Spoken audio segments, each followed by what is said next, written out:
ہو تو میرے دربار میں صرف ایک طریقہ ہے، چاہے میری طرف سے گلگت میں رہو، نیو یارک میں رہو، آسٹریلیا میں رہو، مدینے میں رہو، مکہ میں رہو، لاہور میں رہو، کراچی میں رہو، طریقہ ایک اپنا لو، میں راضی ہوں۔ ان الدین عند اللہ الاسلام، صرف اسلام۔ اس شرط لگانے سے پوری دنیا کے کافر ناکامی میں چلے گئے۔ اب چاہے وہ ساری دنیا کے مالک بن جائیں، ساری زمینوں کے مالک بن جائیں اور ہمیں تہس نہس کر کے رکھ دیں، ہمارے ٹکڑے ٹکڑے کر دیں، پھر بھی وہ ناکام ہے میرے بھائیوں۔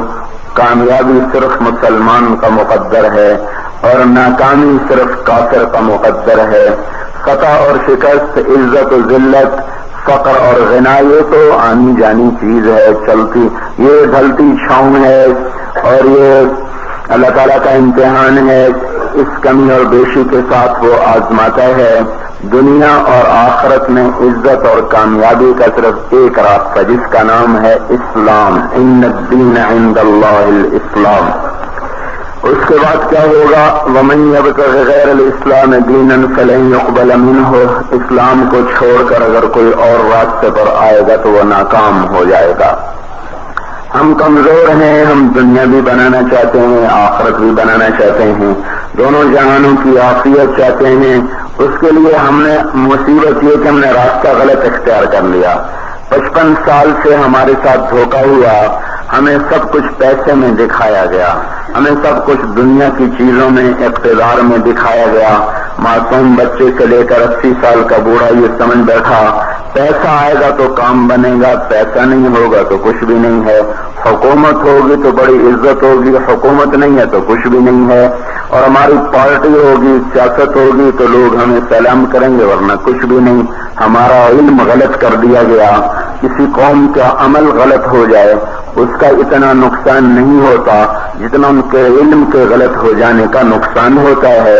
ہمارا علم بھی غلط ہوا، ہمارا عمل بھی غلط ہوا۔ جب علم غلط ہوتا ہے تو عمل خود بخود غلط ہو جاتا ہے۔ ہمیں یہ دکھایا گیا کہ ساری عزتیں دولت میں ہیں، سب کچھ پیسے میں ہے، حکومت میں ہے، زر و جواہر میں ہے، کرسی میں ہے۔ اس کو حاصل کرنے کے لیے ہم نے ہر حکم توڑا، ہر طریقہ چھوڑا، اسلام کو پاش پاش کیا، نبی کے طریقوں کو پارا پارا کیا۔ اور اللہ فرما رہا ہے دنیا اور آخرت کی عزتوں کا ایک طریقہ الاسلام۔ حضرت علی کا فرمان ہے من اراد عزا بلا نہیں من اعتمد علی مالہ فقد قل، جو میں پیچھے مضمون بیان کر رہا تھا اس کے لحاظ سے یہ بات، من اعتمد علی مالہ فقد قل، جو کہتا ہے پیسے سے کام بنتے ہیں اس کا پیسہ کبھی ساتھ نہیں دیتا۔ من اعتمد علی سلطانہ فقد غل، جو کہتا ہے حکومتوں میں عزت ہے، حکومتوں پہ بھروسہ کرتا ہے، اللہ اس کو ذلیل کر دیتا ہے، وہ ذلیل ہوتا ہے۔ من اعتمد علی علمہ فقد ضل، جو کہتا ہے جو میں سمجھا ہوں وہی صحیح ہے، جو جگ سمجھا ہے وہ غلط ہے، جو اپنے علم پہ بھروسہ کرتا ہے وہ گمراہ ہو جاتا ہے۔ من اعتمد علی عقلہ فقد اختل، جو اپنی سمجھ کو معیار بنا لیتا ہے کہ جو میری سمجھ میں آئے وہ ٹھیک ہے، جو نہ آئے وہ غلط ہے، فقد اختل، اللہ اس کی عقل برباد کر دیتا ہے۔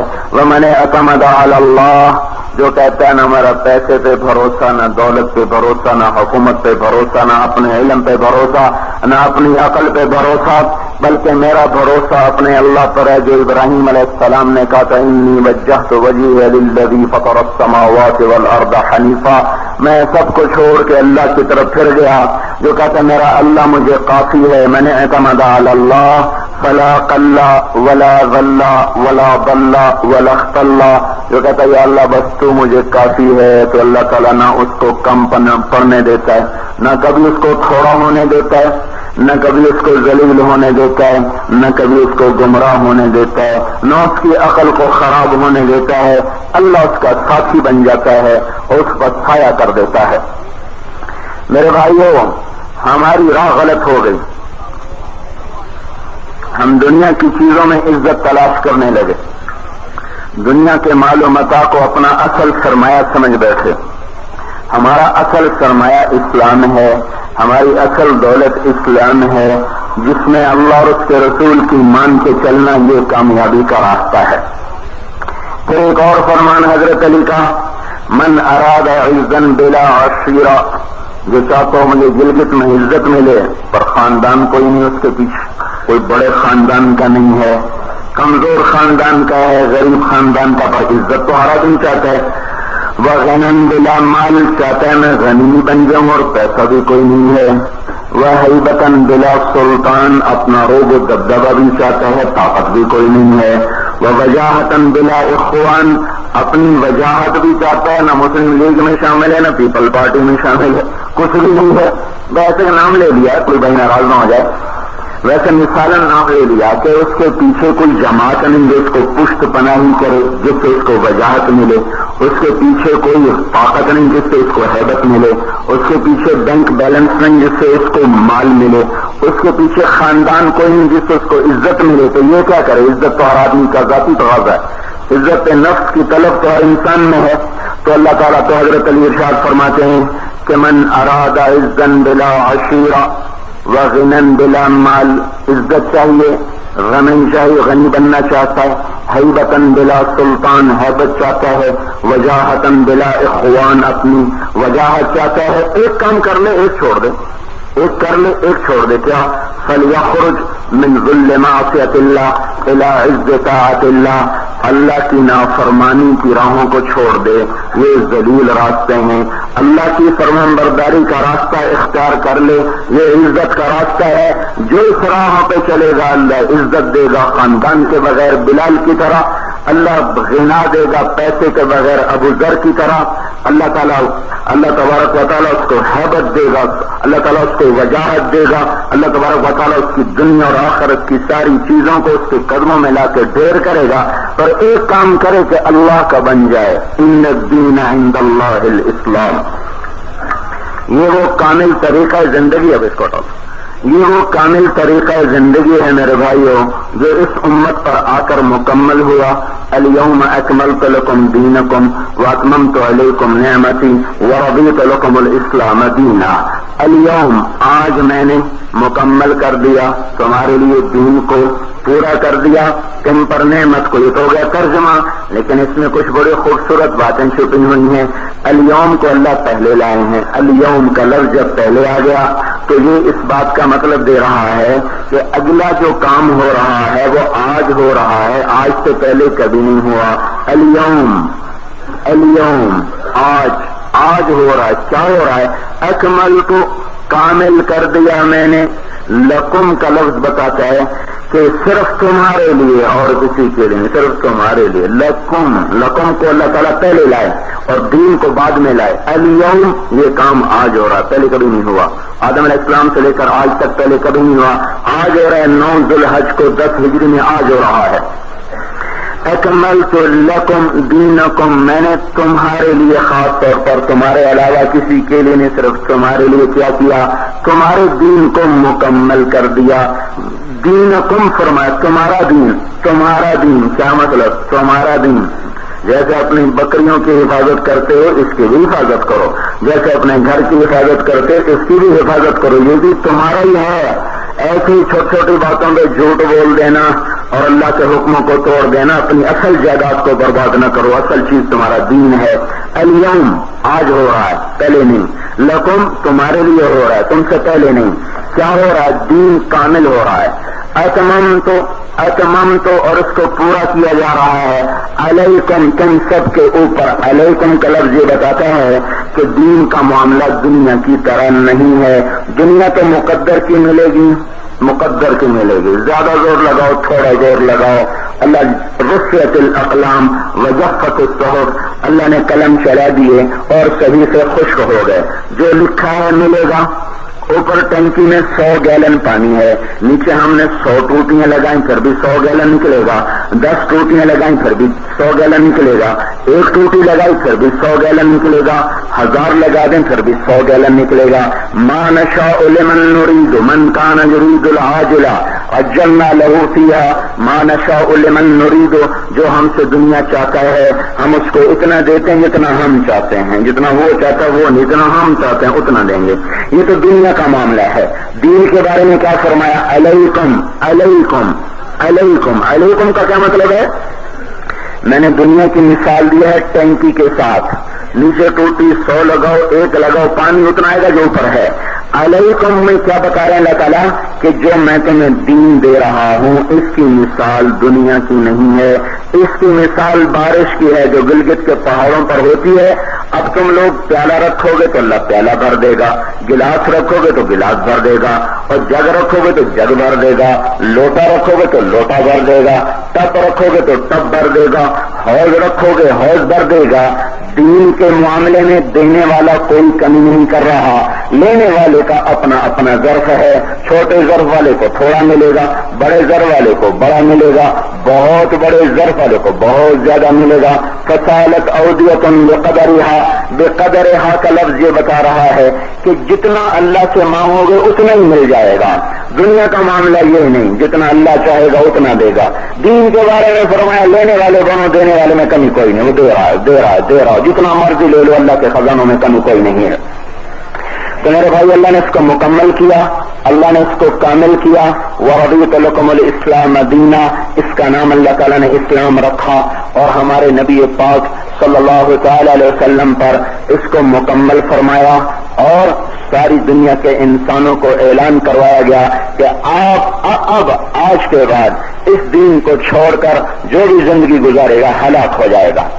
اللہ تعالیٰ نے ہمارے نبی کو سارے عالم کے انسانوں تک یہ پیغام پہنچانے کے لیے منتخب فرمایا، لیکن بڑی عجیب بات ہے، سب سے تھوڑی عمر دی، سب سے زیادہ فقر دیا، سب سے زیادہ دکھ دیے، سب سے زیادہ غم دیا، اور ساری دنیا کے انسانوں کو محنت کا میدان بنا دیا کہ تو نے پوری دنیا کے انسانوں کو اب میرا پیغام پہنچانا ہے، اپنی جان کھپا کر لگا کر۔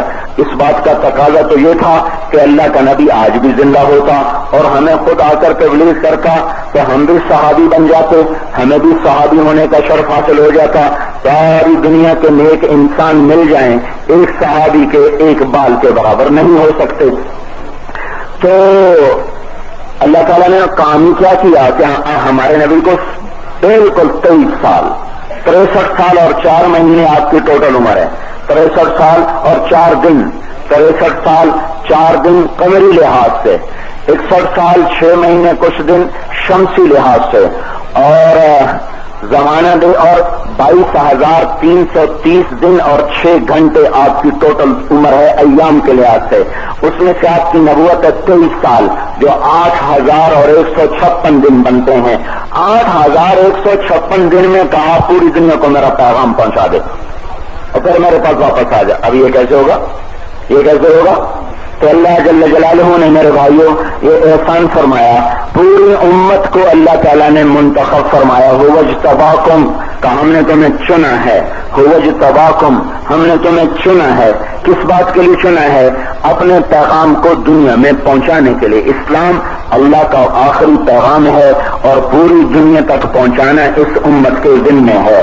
اسلام آخری ذریعہ نجات ہے اور پوری دنیا کے انسانوں کو اس سے خبردار کرنا اس امت کے ہر فرد کے ذمہ ہے۔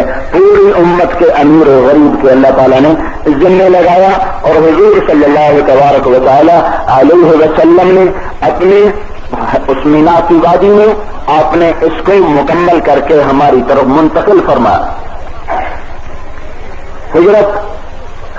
ہجرت ہوئی، 13 برس مکے میں کام ہوا، پھر آپ وہاں سے نکلے، ابوبکر صدیق رضی اللہ تعالیٰ عنہ کو لے کر غار میں پہنچے، 3 دن وہاں رہے، اور وہاں سے یکم ربیع الاول کو آپ نکلے اور جا کر مدینہ پہنچے، 10 برس وہاں رہے، اور اس کے بعد حج کا سفر فرمایا تو آپ کے ساتھ 12,000 کا مجمع تھا، اور جب آپ مکے پہنچے تو وہ 1 لاکھ ہو چکا تھا، اور جب آپ میدان عرفات میں پہنچے تو وہ 1.25 لاکھ ہو چکا تھا۔ آخری حاجی جو آ کر حج کے قافلے میں شریک ہوا ہے اس کا نام تھا مدرس بن عروہ الطائی۔ مدرس بن عروہ الطائی یہ آ کر حضور کو مزدلفہ میں ملے ہیں۔ مزدلفہ میں ایک پیچھے آئے اور عرفات سے گزرے، عرفات سے گزرے رات کے پچھلے پہر میں، تو رات کے پچھلے پہر میں جو گزر جائے وہ حاجی ہو گیا۔ آپ مزدلفہ میں فجر کی نماز کے بعد وقوف میں کھڑے تھے تو عروہ بن مضرس الطائی آئے، یا رسول اللہ میں نے میں نے اپنی سواری کو تھکایا، اپنی جان کو تھکایا، ہر گھاٹی اور وادی کو میں نے برق رفتاری سے پار کیا تاکہ میں آپ کے ساتھ حج میں شریک ہو جاؤں، پر میں آپ کے ساتھ فجر کی نماز میں شریک ہوا ہوں، کیا میرا حج ہو گیا؟ آپ نے فرمایا ہاں تیرا حج بھی ہو گیا۔ اس کے بعد آپ مینا میں تشریف لائے اور آپ نے کنکر مارے تو آپ کی اونٹنی کی لگام حضرت اسامہ نے پکڑی اور آپ کے سر کے اوپر حضرت بلال نے چادر کا سایہ کیا۔ پھر اس کے بعد آپ تشریف لائے اور آپ نے خطبہ دیا، اور یہ الیوم اکملت لکم کی آیت وہاں نازل ہو چکی تھی میدان عرفات میں۔ پھر آپ نے مینا کی وادی میں آ کے خطبہ دیا اور ارشاد فرمایا فلیبلغ الشاہد الغائب، اور میرا پیغام آگے پہنچانا تمہارے ذمہ ہے۔ پھر آپ نے اونٹوں کو منگوایا، جب حضرت علی لائے تھے یمن سے اور حضور کے اور حضرت علی کے اونٹ مشترکہ تھے، اس میں سے 63 اونٹ آپ نے منتخب فرمائے، 5 اونٹ آگے لائے گئے، ان میں سے ایک آپ کے سامنے کھڑا کیا جاتا، آپ اس کو ذبح فرماتے۔ جب آپ اونٹ ذبح کرتے تو پیچھے جو 4 اونٹ تھے نا وہ آپس میں لڑنے لگ جاتے، ہر اونٹ کی تمنا ہوتی کہ میں آگے بڑھ کے ذبح ہو جاؤں، میں آگے بڑھ کے ذبح ہو جاؤں۔ تو یہ تماشا سب دیکھ رہے تھے۔ آپ نے 63 اونٹ ذبح کیے، پھر آپ نے حضرت علی سے فرمایا فوراً ان کے کھانے کا پکانے کا انتظام کیا جائے اور اس کی کھال اتاری جائے، گوشت بنایا جائے، لیکن کھال اتارنے اور گوشت بنانے کی مزدوری میں گوشت نہ دیا جائے، ہم اپنی جیب سے گوشت ادا کریں گے، اپنی جیب سے اس کی رقم ادا کریں گے۔ اس کے بعد آپ نے معمر بن عبداللہ رضی اللہ تعالیٰ عنہ کو بلوایا اور ان کے سامنے ایسے بیٹھ گئے، اس طرح بیٹھ گئے اور فرمایا معمر دیکھ اللہ کے نبی نے سر تیرے آگے کر دیا ہے اور اس طرح تیرے ہاتھ میں ہے، اب تیری مرضی جو کر۔ یا آپ نے مذاق فرمایا، انہیں عرض کیا یا رسول اللہ آپ کا میرے اوپر احسان ہے کہ مجھے یہ شرف مل رہا ہے کہ میں آپ کے بال صاف کروں، تو آپ نے سیدھی طرف کے بال صاف کروائے، سیدھی طرف کے دائیں طرف، اور اس سامنے ابو طلحہ انصاری کو آپ نے عطا فرمائے۔ ان میں سے خالد بن ولید نے پیشانی کے بال لے کر اپنی ٹوپی میں سی لیے تھے۔ پھر خالد بن ولید بڑے بڑے مجموع سے ٹکرائے اور کسی مجمع میں ان کو شکست نہ ہوئی۔ علماء نے لکھا ہے کہ یہ ان بالوں کی برکت تھی جو سر پہ رکھ کر وہ لڑا کرتے تھے۔ پھر بائیں طرف کے بال منڈوائے اور اپنے صحابہ میں تقسیم فرما دیے۔ اس کے بعد آپ نے غسل فرمایا، نہائے، کپڑے بدلے، پھر اس کے بعد آپ کے سامنے کھانا لایا گیا، وہ آپ نے نوش فرمایا۔ اس میں حضرت علی بھی آپ کے ساتھ کھانے میں شریک تھے۔ آپ نے کہا لوگ سب کھاؤ، وہ 63 اونٹ پکائے گئے تھے۔ تو اس کے بعد آپ نے جا کر طواف کیا، طواف زیارت۔ آپ کی اونٹنی کی لگام جو طواف زیارت میں حضرت عبداللہ بن ام مکتوم کے ہاتھ میں تھی، جو نابینا صحابی اور آپ کے آگے آگے آپ اونٹنی کے چل رہے تھے اور طواف کروا رہے تھے۔ اس اگلے دن یہ آیت آئی کہ یہ سورت قرآن کی آخری سورت نازل ہوئی، اذا جاء نصر اللہ والفتح، یہ قرآن کی آخری سورت ہے۔ سورت 2-4 آیات بعد میں بھی آئی ہیں، یہ آخری سورت ہے۔ اس میں ہمارے نبی کو اشارہ تھا کہ آپ کے آنے کا وقت قریب آ چکا ہے، تو آپ نے اسی وقت اپنی اونٹنی کو تیار کرنے کا حکم دیا۔ اس دن آپ اپنی اونٹنی پہ سوار ہوئے جس کا نام عزبا تھا، اور ابو بکرہ یہ 2 الگ صحابی ہیں۔ ابو بکرہ رضی اللہ تعالیٰ عنہ کے ہاتھ میں اس دن اونٹنی، آپ کی اونٹنی کی نکیل تھی اور آپ کی اونٹنی کے نیچے کھڑے ہوئے تھے اور اس کی اونٹنی کا لعاب آپ کے حضرت ابو بکرہ کے کندھے پر گر رہا تھا۔ وہاں آپ نے پھر وہ تاریخی خطبہ دیا ہے جس یہ 11 تاریخ کا خطبہ 9 تاریخ سے بھی لمبا ہے، 10 تاریخ سے بھی لمبا ہے۔ اب میرے پاس خطبہ دہرانے کا وقت نہیں، اس میں سے جو بات میں کہنا چاہتا ہوں میں وہ عرض کر رہا ہوں۔ اس میں آپ نے یہ ارشاد فرمایا کہ میرا کام مکمل ہو چکا ہے، الا هل بلغت، میں نے پہنچا دیا، الا هل بلغت، کیا میں نے پہنچا دیا؟ کہا یا رسول اللہ آپ نے پہنچا دیا۔ پھر آپ نے فرمایا فلیبلغ الشاہد الغائب، اب آگے پہنچانا تمہارے ذمہ ہے۔ پھر آپ نے دوبارہ بات شروع فرمائی، پھر فرمایا الا هل بلغت، کیا میں نے پہنچا دیا؟ کہا یا رسول اللہ آپ نے پہنچا دیا۔ آپ نے فرمایا فلیبلغ الشاہد الغائب، اب آگے پہنچانا تمہارے ذمہ ہے۔ یہ پوری دنیا کے انسانوں تک پیغام الہی کا پہنچانا اس مینا کی وادی میں 11 تاریخ کو 10 تاریخ کو امت کو باضابطہ طور پر ملا کہ اب اس پیغام کو دنیا کے آخری کنارے تک پہنچانا یہ ہمارے ذمہ ہو گیا۔ اس وجہ سے اللہ نے اس امت کو ساری امتوں سے جدا بنایا، ممتاز بنایا، فضائل سے نوازا، اجر و انعام سے نوازا۔ کسی امت کا اجر اتنا نہیں جتنا ہمیں دیا گیا۔ اللہ تبارک و تعالیٰ نے آیت کو اتارا، من جاء بالحسنہ فلہ عشر امثالھا، جو ایک نیکی کرے گا میں اس کو 10 دوں گا۔ ہمارے نبی نے کہا یا اللہ تھوڑا ہے زیادہ فرما، تھوڑا ہے زیادہ فرما۔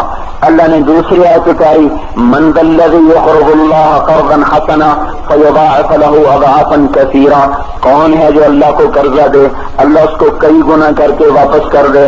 ہمارے نبی نے پھر ہاتھ اٹھائے، یا اللہ تھوڑا ہے اور زیادہ فرما۔ اللہ نے تیسری آیت اتاری، مثل الذین ينفقون اموالهم فی سبیل اللہ کمثل حبۃ انبتت 7 سنابل فی کل سنبلۃ 100 حبۃ واللہ یضاعف لمن یشاء واللہ واسع علیم۔ اے میرے نبی چل میں زیادہ کر دیتا ہوں، ایک نیکی پر 700 گنا کر دوں گا۔ اب ٹھیک ہے، ایک پر 700 گنا تو سمجھنے میں بھی نہیں ملتا، سمجھنے کو نہیں ملتا، تو اتنا بڑا نفع، اتنا بڑا نفع قربان جاؤ اپنے نبی کے۔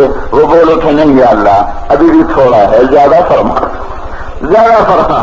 تو اللہ تعالیٰ نے فرمایا اچھا چلو ہم حساب کتاب ویسے ہی چھوڑ دیتے ہیں، انما یوفی الصابرون اجرهم بغیر حساب، ہم آپ کی امت کے صبر والوں کو بے حساب دیں گے۔ اب ٹھیک ہے کہاں؟ اب ٹھیک ہے، بے حساب۔ یہ کیوں ہوا بھائی؟ یہ کیوں ہوا کہ اس امت کو پوری دنیا کے انسانوں تک اللہ کا پیغام سنانا ذمہ لگا، ان کے لیے گھر چھوڑنا، جانوں کو قربان کرنا، اولادوں کو قربان کرنا، گھر کی قربانیاں دینا، در در کی ٹھوکریں کھانا، ملک ملک پھرنا اس امت کے ذمہ لگا۔ میرے بھائی یہ پیغام حق ہے، یہ ساری دنیا کو پہنچانا ہمارے ذمہ ہے۔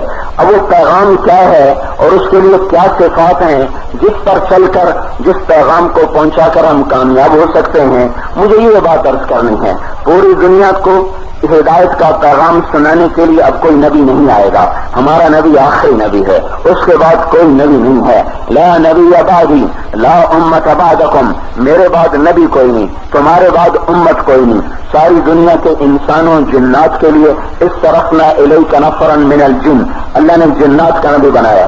تبارک الذی نزل الفرقان علی عبدہ لیکون للعالمین نذیرا، اللہ نے ساری کائنات کے چھپے ہوئے ظاہر عالموں کا اللہ تعالیٰ نے نبی بنایا۔ انا نبی الانبیاء حدیث ہے، پچھلوں کا نبی بھی بنایا، اگلوں کا نبی بھی بنایا، ہمیں ان کا امتی بنایا۔ ہمارے اوپر اللہ نے فضل فرما دیا، ہماری لاٹری نکل آئی، ہم نے کون سا درخواست دی کہ اللہ ہمیں اپنے نبی کا امتی بنا دے۔ ہم پر تو اللہ کا کرم ہوا، ہم نے آنکھ کھولی تو ہم نے اپنے آپ کو دیکھا کہ ہم مسلمان ہیں اور ہم لا الہ الا اللہ محمد رسول اللہ کے قائل ہیں۔ یہ میرے بھائیوں اتنا بڑا انعام ہے ہمارے اوپر کہ اللہ تعالیٰ قیامت دن کہے گا این الامت الامیۃ ونبیھا، میری ان پڑھ امت کہاں ہے اور اس کا نبی کہاں ہے۔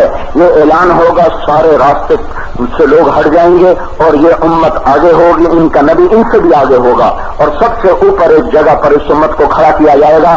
اس دن ہر انسان تمنا کرے گا کاش میں بھی اس امت میں سے ہوتا، کاش میں بھی ان میں سے ہوتا۔ یہ اعزاز ہمیں ملا ہے اس بات پر کہ ہم اپنا آپ بیچ دیتے ہیں اللہ کے پیغام کو زندہ کرنے کے لیے، ہم اپنی جان کے سودے کر جاتے ہیں اللہ کے پیغام کو دنیا میں پہنچانے کے لیے اور آخری کنارے تک پہنچانے کے لیے۔ پیغام میرے بھائیو یہ پہنچانا ہے کہ دنیا اور آخرت کی کامیابی صرف اللہ کے ہاتھ میں ہے۔ لوگوں اللہ کو اپنا بنا لو، اللہ کو راضی کر لو، تمہاری دنیا بھی بن جائے گی، تمہاری آخرت بھی بن جائے گی۔ عزت چاہتے ہو تو للہ العزہ، عزت اللہ کے ہاتھ میں۔ قوت چاہتے ہو تو ان القوت للہ جمیعا، ساری طاقت اللہ کے ہاتھ میں۔ رزق چاہتے ہو تو یبسط الرزق لمن یشاء ویقدر، جس کا چاہے کھول دے۔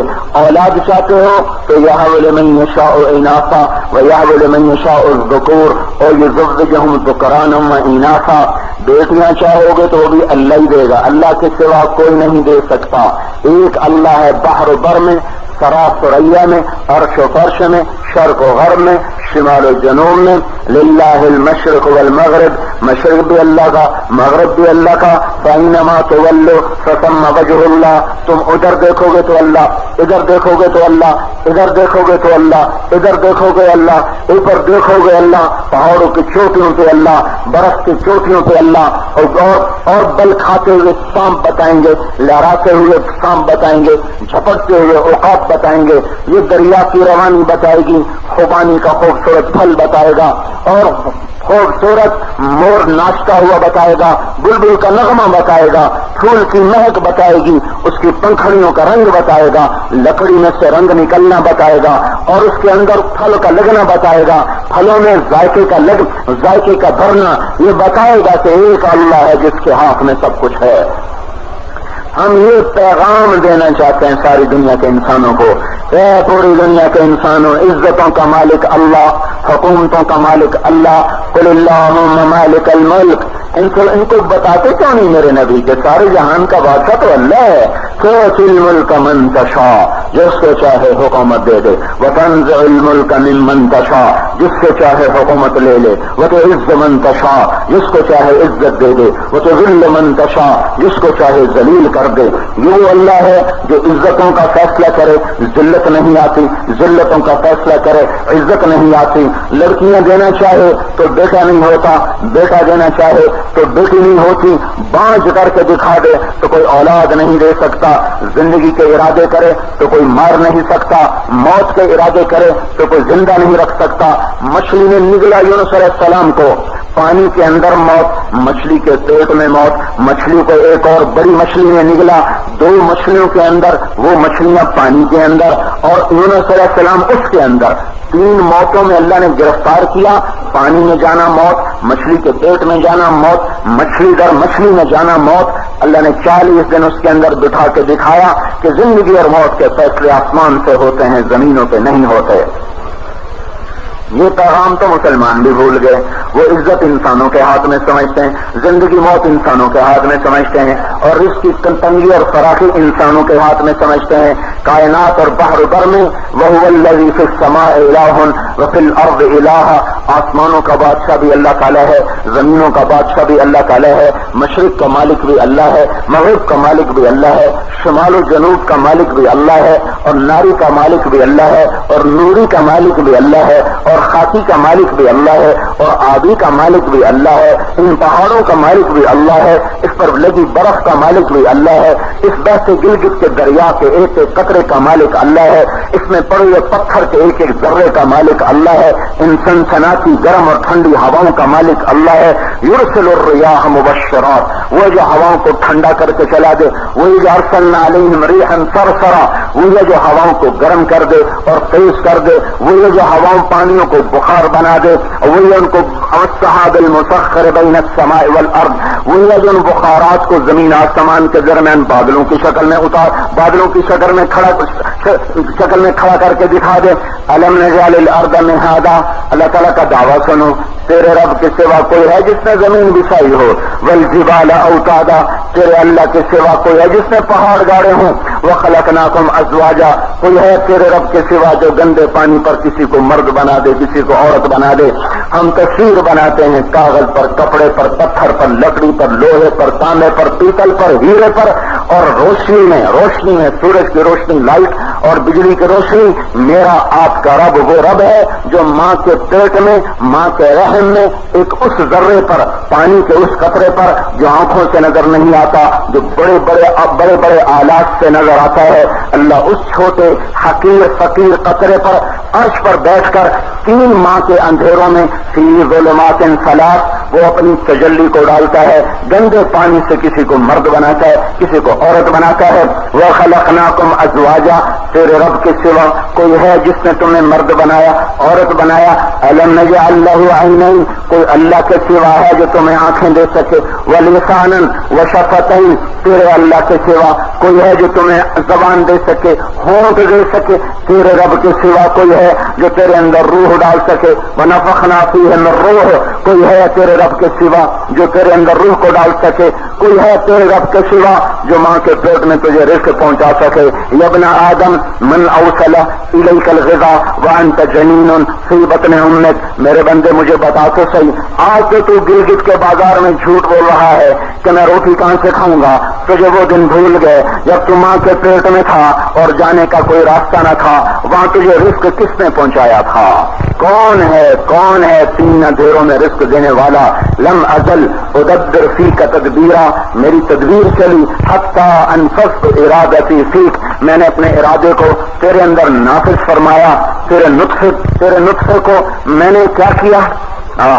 ثم خلقنا النطفة علقة فخلقنا العلقة مضغة فخلقنا المضغة عظاما فكسونا العظام لحما ثم انشأناه خلقا آخر۔ دیکھو تو صحیح، نطفہ، علقہ، ایک جوک بنی، پھر ایک لوتھڑا بنا، پھر اس میں ہڈیاں آئیں، پھر اس پہ شکل بنائی گئی، پھر اس میں آنکھیں لگائی گئیں، ناک کے نتھنے لگائے گئے، کان لگائے گئے، اندر ٹیلی فون کے پردے لگائے گئے، اور آنکھوں میں 26 کروڑ بلب لگائے گئے۔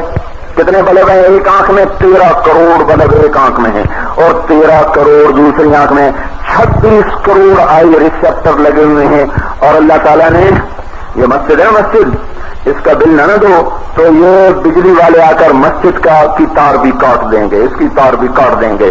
اور اللہ نے 26 کروڑ بلب لگا کر ایک بل مانگا ہے کہ دیکھ میرا بندہ ان آنکھوں سے کسی کی بیٹی نہ دیکھنا، بس اتنا دل مجھے دے دے، کسی کی بیوی نہ دیکھنا، کسی کی بہن ماں کو نہ دیکھنا، بس اتنا دل مجھے دے دے۔ کون ہے جو یہ دل دیتا ہے؟ اس کے باوجود اللہ 26 کروڑ بلب میں روشنی پہنچا رہا ہے۔ الم نجعل لہ عینین، ہے کوئی تیرے رب کے سوا تمہیں آنکھیں دینے والا اور اس میں نور بھرنے والا؟ پھر اس میں 6 کروڑ بلب ایسے ہیں جو ہمیں فاصلہ بتاتے ہیں۔ آپ مجھے دیکھ رہے ہیں کہ میں اونچا بیٹھا ہوں، اور میں آپ کو دیکھ رہا ہوں آپ نیچے بیٹھے ہیں، اور آپ کی کسی کی سفید ٹوپی، کسی کی کالی ٹوپی، میرے سفید کپڑے، میری سفید پگڑی، کسی کا نیلی جیکٹ، کسی کی پیلی جیکٹ، یہ جو مجھے رنگ دکھا رہے ہیں یہ 6 کروڑ بلب ہیں میرے آنکھوں کے اندر جو مجھے رنگ دکھا رہے ہیں۔ اگر اللہ میرے 6 کروڑ بلب بند کر دے تو ساری کائنات میرے لیے سفید ہو جائے گی، پھر گلگت کی وادیاں میرے لیے بے معنی ہو جائیں گی، اس کی ہریالی، اس کا سبزہ، اس کے جانور، اس کے پرندے میرے لیے بیکار ہو جائیں گے۔ کانوں میں 2 لاکھ ٹیلی فون، 1 لاکھ پردے ادھر، 1 لاکھ پردے ادھر، اور اس کا ایک بل مانگا 2 لاکھ ٹیلی فون کی تاریں بچھا کر کا میرا بندہ اس سے گانا نہ سننا، اس سے موسیقی نہ سننا، اس سے کسی مسلمان کی غیبت نہ سننا، کسی کی گالی نہ سننا، کسی کی چولی نہ سننا، بس مجھے اتنا دل دے دے اور مجھے کچھ نہیں چاہیے۔ کوئی ہے گلگت کے بازاروں میں یہ دل بھرنے والا؟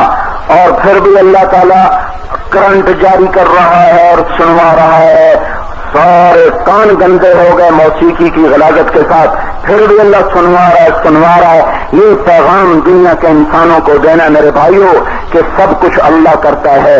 ایک ذرہ نہ تھا زمین بچھا دی، ایک ذرہ نہ تھا آسمان بلند کیے، ایک پتھر نہ تھا پہاڑ لگائے، ایک قطرہ نہ تھا پانی بہائے، ایک ذرہ نہ تھا ہوا چلائی، ایک پتا نہ تھا درخت بنائے، ایک کہیں انسان کا وجود نہ تھا اور اتنے انسان بنائے، شیر کے بغیر شیر بنایا، ہاتھی کے بغیر ہاتھی بنایا، چیتے کے بغیر چیتا بنایا، سیب کے بغیر سیب بنایا، خوبانی کے بغیر خوبانی بنایا، پانی کے بغیر پانی بنایا، انسان کے بغیر انسان بنایا، اور ریت کے بغیر ریت کو بنایا، پہاڑوں کے بغیر پہاڑوں کو بنایا، چوہے کے بغیر چوہے کو بنایا، بجلی کے بغیر بجلی کو بنایا، بادل کے بغیر بادلوں کو بنایا، سورج کے بغیر سورج بنایا، چاند کے بغیر چاند بنایا، تاروں کے بغیر تاروں کو بنایا، اندھیروں کے بغیر اندھیرے بنائے، اور اجالے کے بغیر اجالوں کو بنایا، میٹھے کے بغیر مٹھاس بنایا، کڑواہٹ کے بغیر کڑوے کو بنایا، روح کے بغیر روحوں کو بنایا، جبریل بنایا، میکائیل بنایا، اسرائیل بنایا، اسرافیل بنایا، جنت کو بنایا، دوزخ کو بنایا، عرش کو بنایا، فرش کو بنایا، لوح کو بنایا، قلم کو بنایا، کرسی کو بنایا، ساری کائنات کے بر و بر کو بنایا، اور پھر کہا ایک اللہ ہے ساری کائنات کا بادشاہ۔ ذالکم اللہ ربکم الحق فماذا بعد الحق الا الضلال فانا تصرفون۔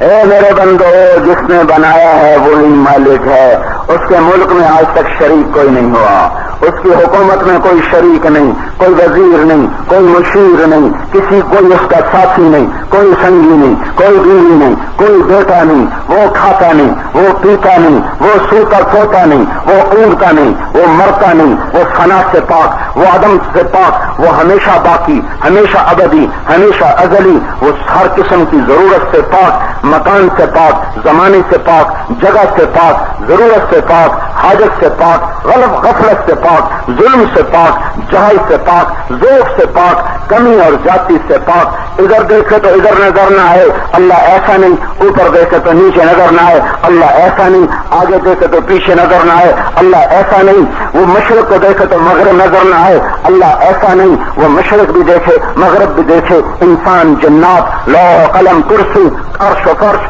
ایک ایک ذرے کو دیکھتا ہے، اس پر اس کی حکومت ہے، اس پر اس کا قبضہ ہے، کوئی اپنی طاقت سے کسی کو نفع نہیں دیتا، اپنی طاقت سے کسی کو نقصان نہیں پہنچاتا، اپنے ارادے سے کوئی کسی کو عزت نہیں دیتا، کوئی کسی کو ذلیل نہیں کرتا، کوئی کسی کو زندگی نہیں دیتا، کوئی کسی کو موت نہیں دیتا۔ لا الہ الا اللہ، لا الہ الا اللہ، لا الہ الا اللہ۔ یہ لا کی تلوار ہے اللہ کے ہاتھ میں، جو عرشوں کے اوپر چلاتا ہے اور بحر بر کو زیر و زبر کرتا چلا جاتا ہے کہ سن لو میرے بندو، جو کچھ ہے تمہارا اللہ ہے۔ اگر تمہیں کہیں کچھ نظر آ رہا تو تمہارے اللہ کی برکت سے ہے، اللہ نہ ہو تو کچھ بھی نہ ہو، یہ سب کچھ اللہ کا ہے اور اللہ کے قبضے میں ہے۔ جبریل کی نورانیت اللہ کے طفیل ہے، نبی کی نبوت اللہ کے طفیل ہے، پانیوں کی روانی اللہ کے طفیل ہے، ہواؤں کی لطافت اللہ کے طفیل ہے، ہیرے کی چمک دمک اللہ کے طفیل ہے، بکری کے تھنوں کا دودھ اللہ کے ارادے سے ہے، اور ہرن کے اندر کا مشک اللہ پاک کے ارادے سے ہے، سونے کی قیمت اللہ کے ارادے سے ہے، سب کچھ اللہ اور سب کچھ اللہ کا۔ یہ پیغام ہم دنیا کو دے رہے ہیں۔ جس دن اللہ سے تعلق بن گیا، دو عالم سے کرتی ہے بیگانہ دل کو، عجب چیز ہے لذت آشنائی۔ جب اللہ کے ہو جاؤ گے پھر راتوں کو تڑپنا آسان، راتوں کو رونا آسان، نظروں کو جھکانا آسان، کانوں کو بند کرنا آسان، اللہ کی غلامی میں آنا آسان ہو جائے گا۔ یہ پیغام دنیا کو دینا ہے کہ اللہ کے ہاتھ میں سب کچھ ہے، اللہ کو اپنا بنا لو۔ اللہ کو اپنا بنانا اتنا آسان ہے کہ ماں کو منانا اتنا آسان نہیں، باپ کو منانا اتنا آسان نہیں میرے بھائیو، جتنا اللہ تعالیٰ کو منانا آسان ہے۔ اس کے دربار میں توبہ کر لو، یا اللہ میری توبہ مجھے معاف کر دے۔ ادھر آپ کہیں گے میری توبہ، ادھر کہے گا جاؤ معاف کر دیا۔ اب ماں باپ میں ماں سے بھی لڑائی ہو جائے نا، باپ سے بھی ہو جائے، بس کوئی خدا نہ خواستہ بد اخلاقی، معافی مانگ بھی لو نا تو ماں کے دل پر اثر ہوتا ہے، باپ کے دل پر اثر ہوتا ہے، وہ جلدی سے جاتا نہیں۔ اللہ ایسی ذات ہے کہ جتنے مرضی گناہ کر لو، ایک دفعہ کہہ دو اللہ معاف کر دے، اللہ سارے معاف کر دے، اور فوراً تعلق بنا لیتا ہے، فوراً تعلق بنا لیتا ہے، اسی وقت اپنا بنا لیتا ہے۔ میرے بھائیو، دنیا سے بھٹک اللہ کو چھوڑ کر دنیا بڑی پریشان ہوئی ہے۔ ویرانوں میں بھٹکا ہوا مسافر ایسا پریشان نہیں جیسا اللہ سے ٹوٹا ہوا انسان پریشان ہوتا ہے۔ ان گلگت کے پہاڑوں میں گم ہو جانے والا انسان ایسا پریشان نہیں جتنا اللہ کی راہوں کو گم کرنے والا انسان پریشان ہوتا ہے۔ صحراؤں میں اتنا ویرانہ نہیں جتنا اللہ سے کٹے ہوئے انسان کے سینے میں ویرانے آ جاتے ہیں۔ صحراؤں میں ایسی وحشت نہیں جتنا اس انسان کے سینے میں وحشت بھر جاتی ہے جو اللہ کو بھلا دیتا ہے اور اللہ پاک کو اپنا بنانا چھوڑ دیتا ہے۔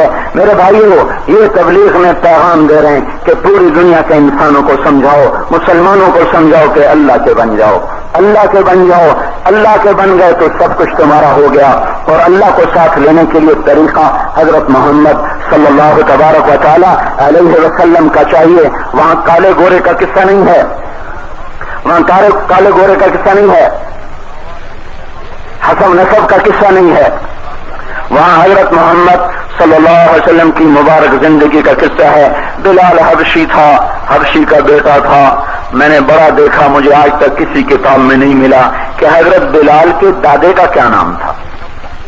ایسا بے نام بے نسب آدمی، لیکن ہمارے نبی نے ارشاد فرمایا جب میں جنت میں جاؤں گا تو میری سواری کی لگام بلال کے ہاتھ میں ہوگی جو میرے ساتھ ساتھ جنت میں داخل ہوگا۔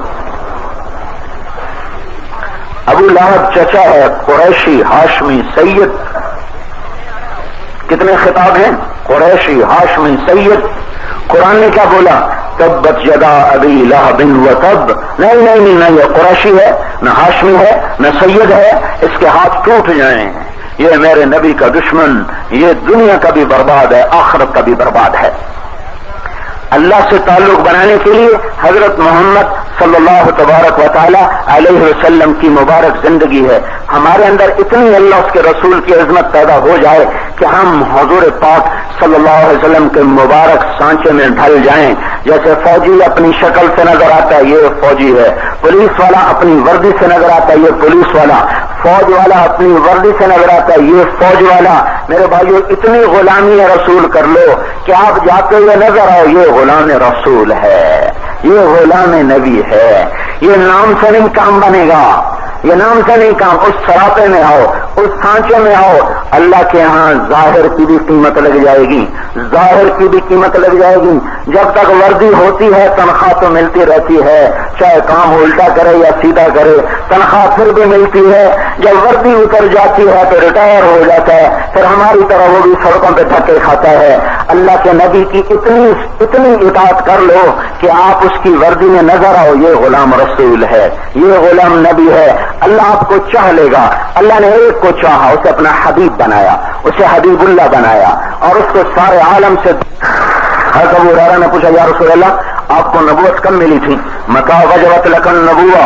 یا رسول اللہ آپ کو نبوت کب ملی تھی؟ تو آپ نے ارشاد فرمایا كنت نبيا وإن آدم بين الروح والجسد. ابھی آدم علیہ السلام کی کہانی شروع نہیں ہوئی تھی کہ اللہ نے مجھے نبی بنا دیا تھا. ابھی کب بنایا؟ پتہ نہیں کب بنایا، اللہ ہی جانے کب بنایا، لیکن آدم سے بھی پہلے ہی بنا دیا، آدم علیہ السلام سے بھی پہلے بنا دیا، سارے عالم کا سردار بنا دیا، ساری عزتوں کی چوٹیوں پہ پہنچا دیا، ساری دنیا سے نرالا بنایا. آپ کی آمد بھی نرالی، آپ کا وجود بھی نرالا. ہر بچہ پیدا ہوتا ہے تو اس کی ناک اور ماں کی آنت جڑی ہوئی ہوتی ہے. جب وہ پیدا ہوتا ہے تو اس کو کاٹا جاتا ہے. جب ہمارے نبی دنیا میں آئے تو ان کی ناک ماں کی آنت سے کٹی ہوئی تھی، جدا تھی، کاٹنا نہیں پڑا. یہ پہلا اعزاز و احترام. دوسری عزت، ہمارے نبی پیدا ہوئے تو ہر بچے کا ختنہ بعد میں ہوتا ہے. ہمارے نبی ماں کے پیٹ سے ختنہ کروا کے باہر آئے. جب آپ آئے تو آپ کا ختنہ ہوا تھا. تیسری شرافت اور عزت اور عظمت، جب بچہ پیدا ہوتا ہے تو اس کے اوپر گندگی ہوتی ہے اور اندر پیٹ کی غلاظتیں اس کے اوپر لگی ہوتی ہیں. جب ہمارے نبی دنیا میں آئے تو ایسے آئے جیسے کسی نے دھلا کے پاک کر کے اندر باہر نکالا ہو، پاک صاف دھلے ہوئے. اور جب آپ باہر آئے ہیں تو آتے ہی آپ نے ہاتھ یوں رکھ کر سر اٹھا لیا سے. جو ہی آپ نے سر اٹھایا حضرت آمنہ پر سارا عالم روشن ہو گیا، سارا عالم روشن ہو گیا. اور حیران پریشان ہو کر حضور کو گود میں یہ کیسا بچہ ہے، کیسا بچہ ہے، حیران ہو کے دے یہ کیسا بچہ ہے. اتنے میں گھر کی چھت پٹ گئی اور ایک بادل کا ٹکڑا اندر آیا اور اس نے سارے کمرے میں دھواں کر دیا. حضرت آمنہ کو یوں لگا جیسے بچہ گود میں کوئی نہیں ہے. اور اس بادل کے اندر سے آواز آئی طوفوا بہ مشارق الارض ومغاربہا. اس بچے کو مغرب بھی پھراؤ مشرق بھی پھراؤ. لیعرفوا باسمہ ونعتہ وصورتہ، تاکہ سارے جہان کو پتہ چلے یہ ہے دو جہان کا سردار، یہ ہے دو جہان کا سردار، یہ ہے بارات کا دولہا، یہ ہے بارات کا دولہا، یہ ہے میر مجلس، یہ ہے جلسے کا صدر، یہ ہے جس کی برکت سے زمین آسمان چمک رہا ہے. یہ اب آیا ہے، یہ آیا ہے. اور کیا کرو؟ آتوہ خلق آدم، اس سے آدم علیہ السلام کے اخلاق دو، ومعرفت شیس، اور شیس علیہ السلام کی معرفت دو، وشجاعت نوح، اور نوح علیہ السلام کی بہادری دو، وخلت ابراہیم، ابراہیم علیہ السلام کی دوستی دو، واستسلام اسماعیل، اور اسماعیل علیہ السلام کی قربانی دو، وفصاحت صالح، صالح علیہ السلام کی فصاحت دو، وحکمت لوط علیہ السلام کی حکمت دو، ورضا اسحاق علیہ السلام کا مقام رضا دو، وبشرا یعقوب علیہ السلام کی بشارت دو، وجمال یوسف علیہ السلام کا جمال دو. ہاں جمال یوسف. جابر بن سمرہ فرماتے ہیں کہ اللہ کے نبی مسجد میں بیٹھے تھے اور آپ نے سرخ دھاری دار چادر اوڑھی ہوئی تھی، اوپر 14 کا چاند تھا. رات اوپر 14 کا چاند، نیچے ہم آپ کے گرد بیٹھے تھے، میں کبھی آپ کے چہرے کو دیکھتا کبھی چاند کو دیکھتا تو مجھے آپ کا چہرہ چاند سے زیادہ حسین نظر آ رہا تھا۔ ہاں، جب ہمارا نبی مسکراتا تھا تو اس کے ہونٹوں سے بھی نور نکلتا ہوا دیواروں کو روشن کر دیتا تھا۔ اللہ ایسا حسن بخشا تھا۔ وسیم قسیم، ہمارا نبی وسیم و قسیم تھا۔ وسیم کسے کہتے ہیں؟ جس کو جتنی دفعہ دیکھو پہلے سے زیادہ خوبصورت نظر آئے، جب دیکھو پہلے سے زیادہ حسین۔ قسیم کسے کہتے ہیں؟ جس کو جدھر سے دیکھو ادھر سے خوبصورت نظر آئے، آگے سے پیچھے سے دائیں سے بائیں سے ہر طرف سے جس کا حسن کامل ہو، قسیم۔ جتنی دفعہ دیکھو پہلے سے خوبصورتی بڑھ جائے، وسیم۔ تو جمال یوسف سے بات آگے چلی گئی۔ حضرت عائشہ رضی اللہ تعالیٰ نے فرمایا، مصر کی عورتوں نے یوسف علیہ السلام کو دیکھا تھا تو ہاتھ کاٹ لیے تھے، میرے محبوب کو دیکھتی تو اپنے دلوں پہ چھریاں چلا دیتے۔ اللہ نے آپ کو ایسا حسین بنایا تھا۔ يتلألؤ وجهه تلألؤ القمر ليلة البدر، ہمارے نبی کا چہرہ چمکتا تھا 14 کے چاند کی طرح۔ واقع الجبین، آپ کا ماتھا کشادہ تھا۔ کف اللحیہ، آپ کی داڑھی گھنی تھی۔ رجل الشعر، آپ کے بال گھنگریالے تھے، کان کی لو تک آتے تھے۔ ان فرقت حقیقتہ فرق والا فلا، آپ کنگھی کرتے بال پیچھے لے جاتے تھے۔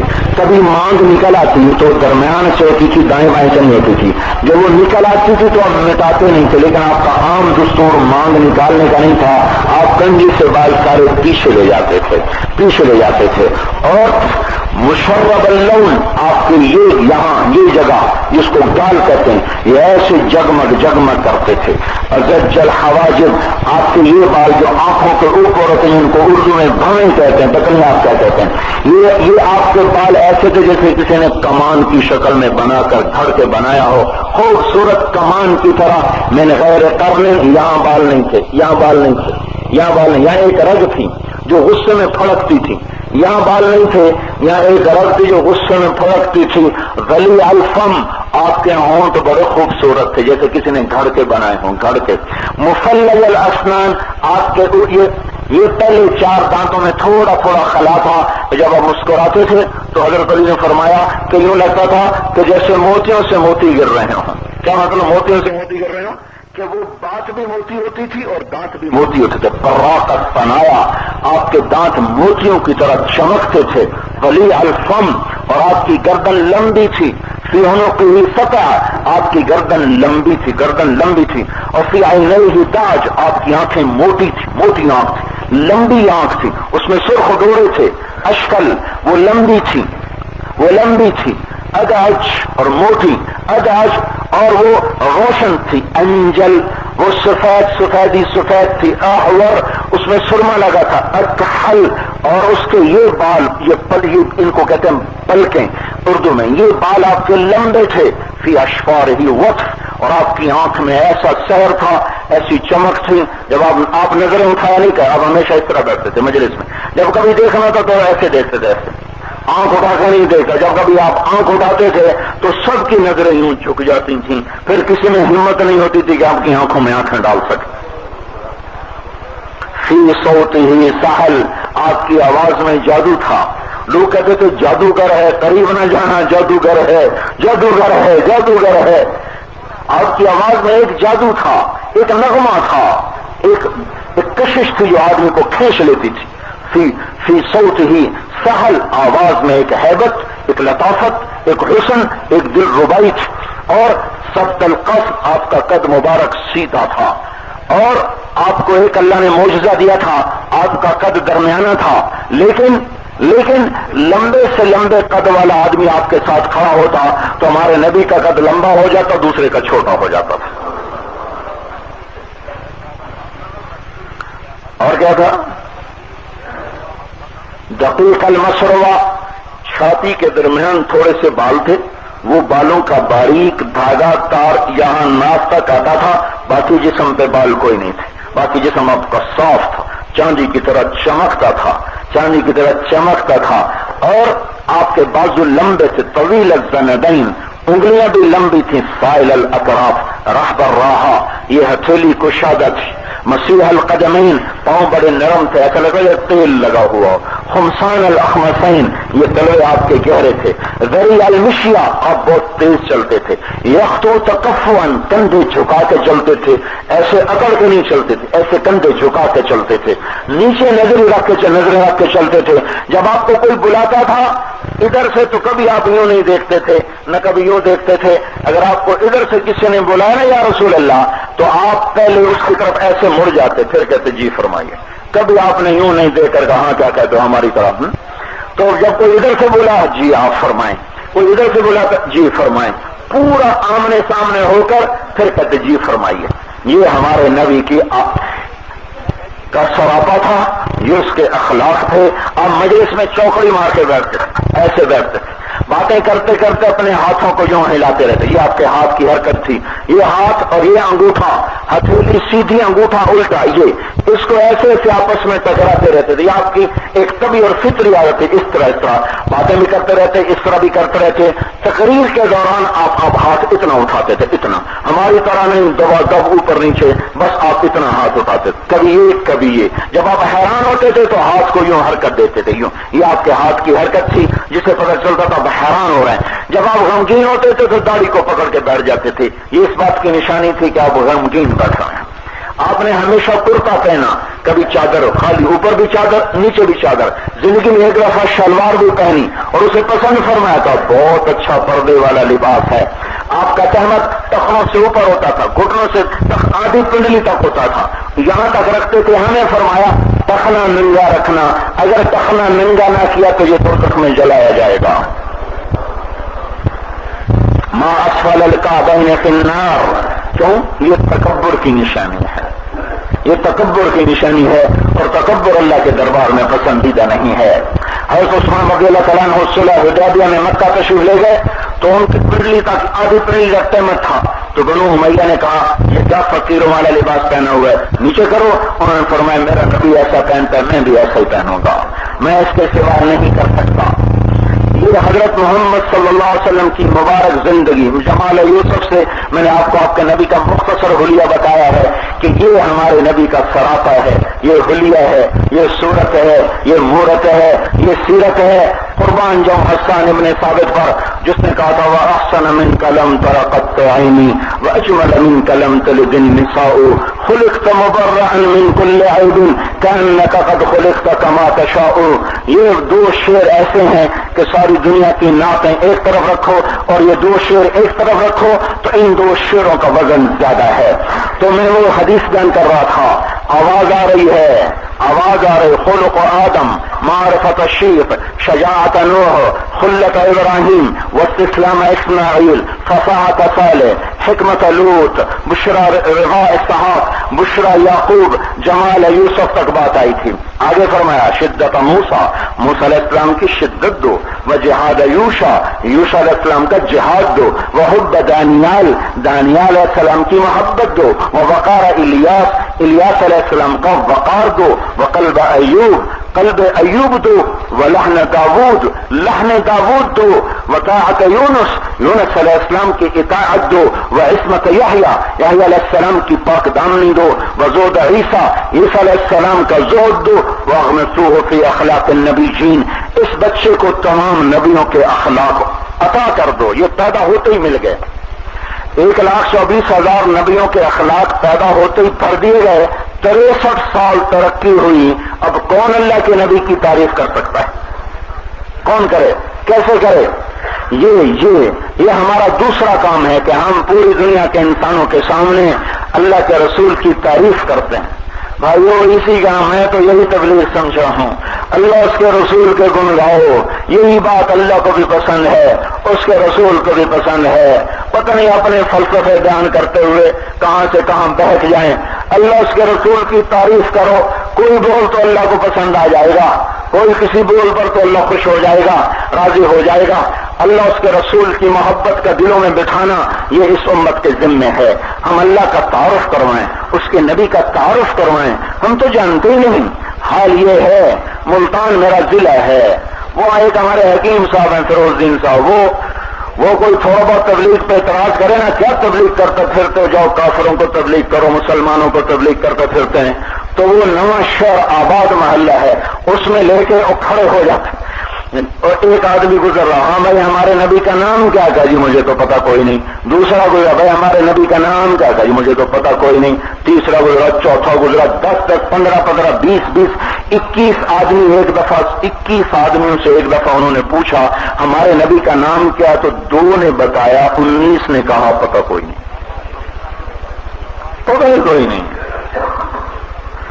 ہمیں پتہ ہی نہیں ہمارا محسن کون ہے، ہمارے لیے کون رویا، ہمارے لیے کون تڑپا، ہمارے لیے کس نے راتوں کو اٹھ اٹھ کے دعائیں مانگی، کس نے عرفات کے میدان میں 5 گھنٹے بلک بلک کے دعا مانگی، کون تھا جو اونٹ کے پہاڑوں کے دامن میں زخمی ہوا، کون تھا جس کو طائف کی وادیوں میں خون میں نہلایا گیا، کون تھا جس کی بیٹیوں کو طلاق پڑی، کون تھا جس نے پیٹ پہ 2 پتھر باندھے، کون تھا جس کو بتہا کی وادی میں گھسیٹا گیا، وہ کون تھا جس کے اوپر اجڑیوں کو ڈالا گیا اور جس کی گردن میں چادریں ڈال کے مروڑا گیا، وہ کون تھا جس کے گھر میں 2 مہینے چولہا نہ جلا، وہ کون تھا جو کھجور کے درختوں کے گھر بنا کے زندگی گزار کے چلا گیا، وہ کون تھا جو 3 دن کے فاقے برداشت کرتا چلا گیا اور اپنی امت کے لیے دعائیں دیتا چلا گیا. پیچھے مڑ کے دیکھو، مدینے کی ایک رات ہے اور اللہ کا نبی تڑپ رہا ہے، رو رہا ہے، اپنی امت کے لیے رو رہا ہے، اپنی امت کے لیے درد مند ہے. میرے بھائیوں، کچھ تو اس کے آنسوؤں کی لاج رکھو، کچھ تو اس کے آنسوؤں کی لاج رکھو. اتنی غلامی تو اختیار کرو کہ ہم غلام رسول نظر آئیں، ہمیں کہنا نہ پڑے. وردی میں جاتے ہوئے فوجی کو کہنا پڑتا میں فوج والا ہوں، وردی میں کھڑے پولیس والے کو کہنا پڑتا کہ میں پولیس والا ہوں. اتنی وردی تو پہن لو کہ آپ نظر آئیں کہ یہ ہے اللہ کے نبی کا غلام، یہ غلام نبی ہے، یہ غلام رسول ہے. اتنے اپنے آپ کو سنوار لو کہ اللہ آپ کو چاہے اور اللہ آپ کو پسند کر لے، اور اس نبی کے سانچوں میں جو ڈھلا وہ دنیا اور آخرت کی عزتیں لے گیا، دنیا بھی بنا گیا اور آخرت بھی بنا گیا، یہ جہان بھی بنا گیا اور وہ جہان بھی بنا گیا. جس نے جتنا اپنایا وہ اتنا دنیا اور آخرت میں کامیاب ہوتا چلا گیا. 360 پتھروں کو پوجنے والوں کو اللہ نے کہا رضی اللہ عنہم ورضوا عنہ، جاؤ میں ان سے راضی ہو گیا. کسی امت میں ایسے شخص نہیں آئے. یا سنو، ہم سب کہتے ہیں یا اللہ جنت دے، یا اللہ جنت دے، یا اللہ جنت دے. ساری دنیا کہتی یا اللہ جنت دے، یا اللہ جنت دے. یہ امت ایسی عالی شان امت ہے کہ اس امت میں کچھ لوگ ایسے ہیں جن کے لیے جنت کہتے یا اللہ مجھے وہ دے دے، مجھے وہ دے دے، مجھے وہ دے دے. جنت کیا کہتے اے اللہ مجھے عمار دے دے، یا اللہ مجھے مقداد دے دے، یا اللہ مجھے سلمان دے دے، یا اللہ مجھے علی دے دے. یہ جنت روزانہ دعا کر رہی یا اللہ ان کے آنے سے پہلے تک، جب تک وہ کہہ رہے ہیں تو پہنچ گئے، ان کے پہنچنے سے پہلے ہمارے نبی نے فرمایا جنت کہتی ہے اللہ مجھے علی دے دے، مجھے سلمان دے دے، مجھے عمار دے دے، مجھے مقداد دے دے. ایک روایت میں عمار کا نام آتا ہے، ایک روایت میں ابو ذر کا نام آتا ہے. وہ سب کو ایمان، کسی امت کو یہ عزت نہیں ملی کہ ان میں سے جنت کہے کہ یا اللہ یہ بندے تو مجھے دے دے، یہ تو مجھے دے دے. یہ اس نبی، اس محبوب مصطفیٰ صلی اللہ علیہ وسلم کے قدموں میں بیٹھنے کے طفیل ہے کہ اللہ نے اتنا اونچا پہنچا دیا، اتنا اونچا اڑا دیا. اور سنو، اور جو غریب لوگ ہیں نا، یہ قیامت کے دن بڑے سردار ہوں گے اور یہ مالدار بڑے پھنسے ہوئے ہوں گے. ایک دفعہ آگے عرب سردار کہنے گے ہم تیری بات تو سنیں گے پر ان غریبوں کو اٹھا دیں. کون غریب؟ عبداللہ بن مسعود، ابو ہریرہ، سہیل رومی، عمار، ابو ذر، بلال، سلمان کا یہ غریب لوگ ہیں، ہم غریبوں کے ساتھ نہیں بیٹھ سکتے، ان کو اٹھا دو. تو آپ نے کہا چلو ٹھیک ہے تم میری بات سن لو، میں انہیں اٹھا دوں گا. کہنے نہیں ہمیں لکھ کے دو، لکھ کے دو. تو آپ نے قلم دوات منگوایا لکھوانے کے لیے، تو حضور کے قلم دوات منگوانے سے پہلے جبریل آ گئے. نہیں، لا تطرد الذین یدعون ربهم بالغداۃ والعشی، آپ ان کو نہیں اٹھا سکتے، آپ ان کو نہیں اٹھا سکتے. یہ سرداروں کی مرضی، آتے ہیں تو آئیں، نہیں آتے تو جائیں جہنم میں. آپ ان کو نہیں اٹھا سکتے، آپ ان کو نہیں اٹھا سکتے. اب ان کے دل پر بھی آخر گزری تو صحیح، غریب کا کیا دل نہیں ہوتا، دل تو صرف ان کے دل پر گزری کہ ہمارے ساتھ یہ کیا باتیں چلی. تو اللہ نے اس کی تلافی فرمائی، اس کی تلافی فرمائی. کیا فرمائی؟ دیکھو آداب مجلس یہ ہے کہ اگر ہم کمرے میں بیٹھے ہوں تو کوئی آدمی باہر سے تو ہمیں سلام کرے، ہمیں اس کو سلام کرنے کا حکم نہیں، اسے حکم ہے کہ اندر آؤ اور ہمیں سلام کرو. یہی سب کو پتا نا آپ کو. ایک جگہ اللہ نے یہ قانون بدل دیا، سبحان اللہ، یہ قانون بدل دیا. ارشاد فرمایا اور بدلا بھی نبی کے ساتھ، اے میرے نبی جب تو اپنی مجلس میں بیٹھا ہو، جب تو اپنی مجلس میں بیٹھا ہو اور ان میرے فقیروں میں سے جن کو یہ سرداروں نے کہا تھا اٹھا دو، ان میں سے اگر کوئی تیری مجلس میں آئے تو تجھے کیا کرنا ہے؟ وَإِذَا جَاءَكَ الَّذِينَ يُؤْمِنُونَ بِآيَاتِنَا فَقُلْ سَلَامٌ عَلَيْكُمْ كَتَبَ رَبُّكُمْ عَلَى نَفْسِهِ الرَّحْمَةَ. تو اے میرے نبی جب ان غریبوں میں سے کوئی تیرے در پر آئے تو یہ نہیں سلام کریں گے، تو انہیں سلام کرے گا. فَقُلْ سَلَامٌ عَلَيْكُمْ فَقُلْ سَلَامٌ عَلَيْكُمْ. تو پہل کر، ہم نے یہاں قانون بدل دیا. اس لیے اللہ کے نبی نے سے صحابہ نے پوچھا یا رسول اللہ آپ قیامت کے دن کہاں ہوں گے؟ تو آپ نے فرمایا میں اپنی امت کے فقیروں کے ساتھ ہوں گا، اپنی امت کے مسکینوں کے ساتھ ہوں گا.